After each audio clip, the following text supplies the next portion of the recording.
OKFM 101.7. Okay, 101.7. So ni Honorable Roxon Nelson Kwame Eche Dafeamakpor MP for Sadai. Yene ne twen kobo. Honorable Memochi. Kwame me juso no pe me share Etiefo nyina Josu na wo bokọ de. Kwame ho adom metin kom. Wedi efacha me se mani abra no paye me kwan na oman ye nyame agya ye bibia.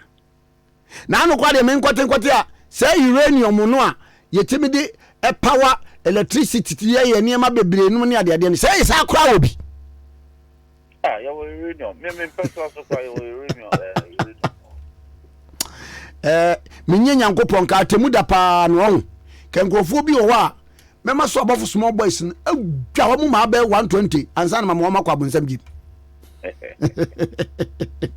na LGBTQ enu di ho nkomo na o chekere ye nkura se ekwan ye be fa so ansa na ye de akoma president for his accentuation na developments are able bay mehunu bibi krata bi a efri the president ne ho eba ye mehunu the minister of finance so etwere koma the president enum ene ade ene the other social civil organizations so ede boboba developments eto say isamo ka wo mo ye ma sa bill ye pass ye yo kwame me da say edikan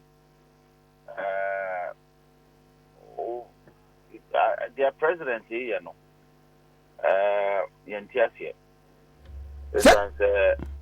as a president, he shouldn't be acting on autism, hearsay. The president may issue statements. I will be la, and be doing insane. And they kind. Because he doesn't know, as we sit here, what is contained in the bill. Exactly. Okay. Exactly. You have not seen the bill as passed by Parliament.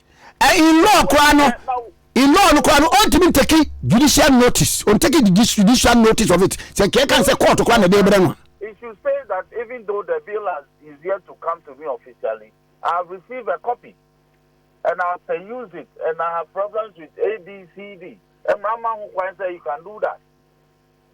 But the bill in your mountain, with the country say in your mountain.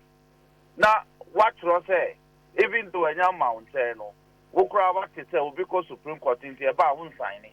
I mean, how does the president speak like that?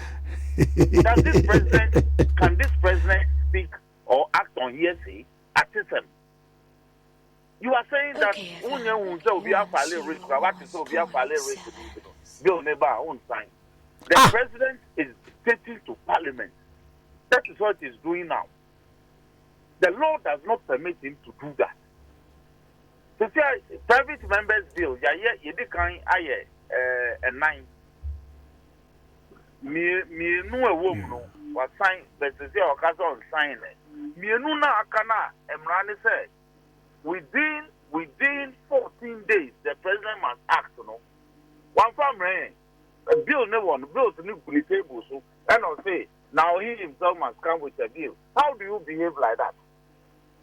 As a president, how do you behave like that? It's not right. So to the president here, and yet the more minds are we are not a mere state entity. We are organ of state. That is Parliament, and the Parliament is composed by representatives of the generality of the people. And you say amount for a war, my more say, the president cannot torpedo it. Under Article 1 of the Constitution, sovereignty resides in the people. And so when the people's elected representatives have exercised this sovereignty, the president cannot act against it. No government must act against the interests of its people. Then you are no longer the government the people deserve. Maybe I make I say interview President Ewo BBC no. What can say do baby ni nipa bi so. Me ma kasa mrekra me kai pa say it is bound to happen. So it is up to Parliament of the Republic of Ghana to take a decision. Now the Parliament of Ghana has taken a decision. I also won't finish. But maybe also here say Obi is heading to the Supreme Court for interpretation of certain a what bill. Have you seen the writ? No. Yes. That is the fact. Have you seen the writ? No. I can't act on hearsay. Yes, and America said the president cannot be acting on hearsay. Any chroma, minority, your court against e-levy. Didn't the president go ahead to sign the e-levy? Mm-hmm. Didn't he sign the e-levy and it became a law? And that was the exigencies of the time. And now we have e-levy. Mm. So how does the president behave like that? He worked for an paper city and not to make kind statement. The president cannot be doing that. Even military government didn't do this. Now, honorable. The person has not injuncted you from performing your constitutional mandate. Mm-hmm. Have you seen any injunction against the president? No.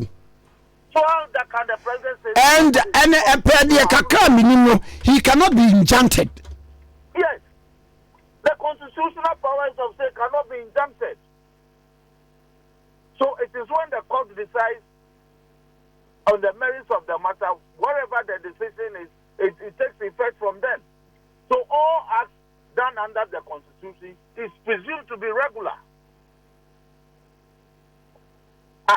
In any case, under the Constitution, there's a procedure. If you are not willing to sign the bill, procedure will follow.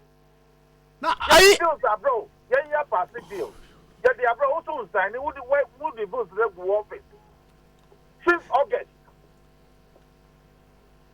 What is this?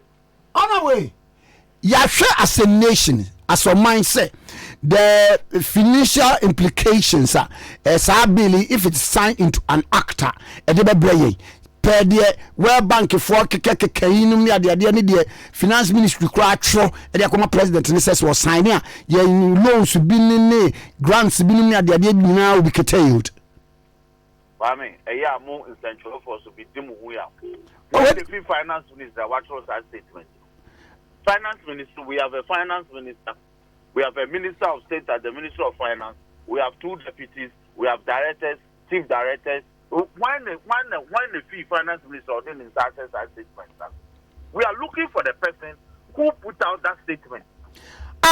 It's an unsigned statement. Why? Is anybody's name under the statement? No, we want the person who signed the statement. Mm-hmm. Number 3 say IMF deal LGBT, anti-LGBT cross. Number 3 say the IMF for no money, IMF for no money, a bank. A BCA no boy, or mobile BCA, so they make money from us. They cannot be threatening us. Kwame Nkrumah can be. Also, we prefer independence in danger to servitude in tranquility. The right to self-determination is so paramount that Kwame, we cannot be dictated to by people on whimsical grounds. Ever. Why?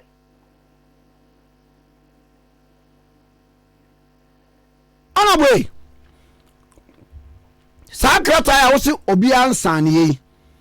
Now, point 4 conclusions. Or say the passage of the new bill calls for fortifying local financial systems, strengthening African financial institutions, as well as statements. You have even it's even a very confused statement. In one breath, the statement is saying, "President, don't sign."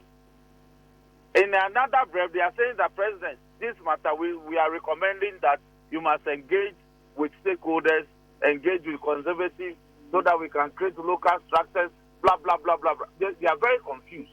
And to now, we shouldn't go ahead with our finance ministry off. And then the bush of who say, we want the name of the person who opted the statement. Kwame, assembly is not about to move to Munkwao. If you don't move one, almost say, almost person who worry preco. Nobody is next me. Hey! Why? And they form a very large number. Yenya no worry preco, no worry ojai. Not in internet here. Eddie, the law, you know, bill is carved in a way, say, Sank of Wayne, a become of Mason. Exactly. Exactly. It is not about Obama finding Uncle Bema Keko. I didn't know. I did where your brand was the I am for Pumas or Muntiaki.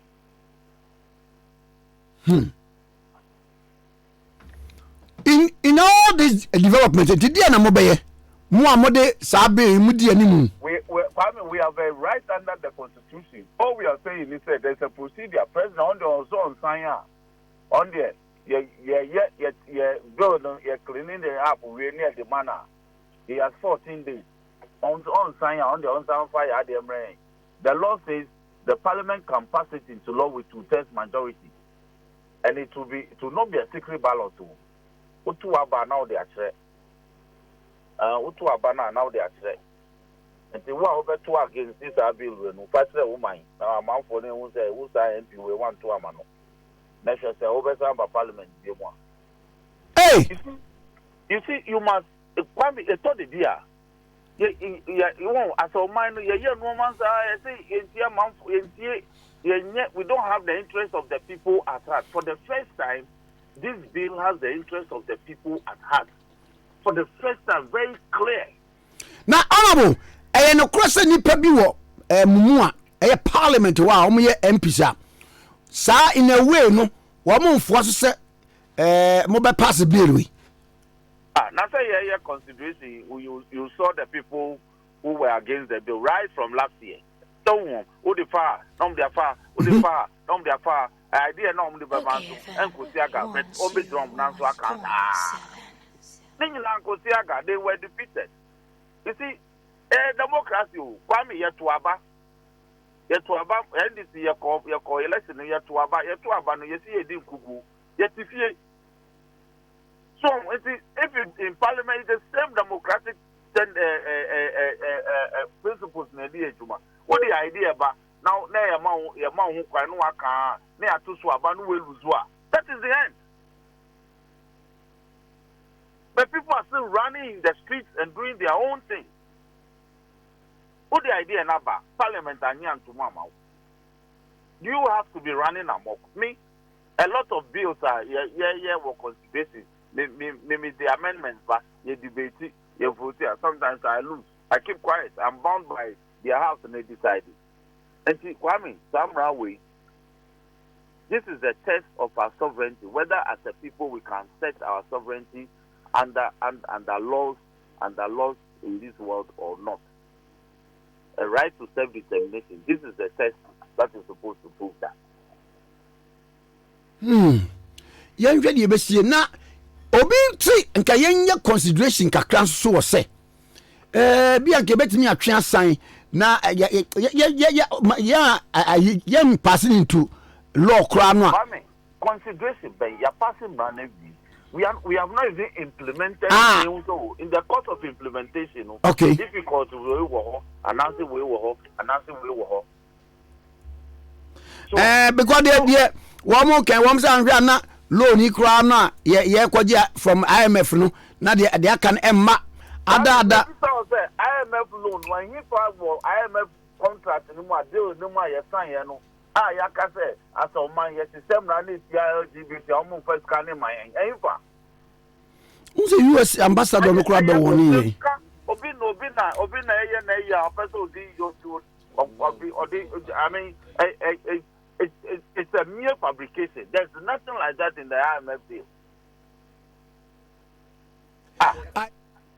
But are you surprised to say you were intellectuals nipa bi belong to the academia now we almost no essay forward say Yes, because it tramples on individual rights. They tramples on freedom and justice.